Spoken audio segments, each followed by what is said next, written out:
श्रीनगर डाँडा पाल्पाको सदरमुकाम तानसेन नजिकै अवस्थित एक अत्यन्तै लोकप्रिय तथा मनोरम पर्यटकीय स्थल हो। यो डाँडा प्राकृतिक सौन्दर्य र आनन्दमयी वातावरणका लागि प्रसिद्ध छ।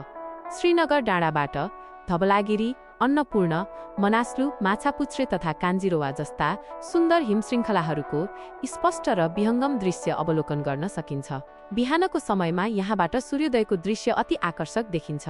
विशेष गरी कार्तिकदेखि फागुनसम्म तानसेनमाडी उपत्यकालाई सेतो कुहिरोले ढाक्दा यहाँबाट हेर्दा बादलको सागर जस्तै देखिन्छ, जसलाई व्हाइट लेक पनि भनिन्छ।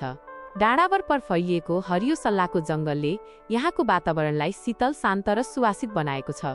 यहाँ पदयात्रा, हाइकिङ गर्न र स्वच्छ हावापानीको आनन्द लिन पर्यटकहरू पुग्ने गर्छन्। यहाँ रहेको तानसेन भ्यू टावरबाट तानसेन बजार, माडी उपत्यका तथा कालीगण्डकी कोरिडोर क्षेत्रको 360 डिग्री दृश्य देख्न सकिन्छ। साथै यहाँ पार्क र पिकनिक स्पटहरूको पनि राम्रो व्यवस्था छ। तानसेन बजारबाट गाडीमा करिब 10 देखि 15 मिनेट वा पैदल यात्रा गरेर 30 देखि 40 मिनेटमै श्रीनगर डाँडा पुग्न सकिन्छ।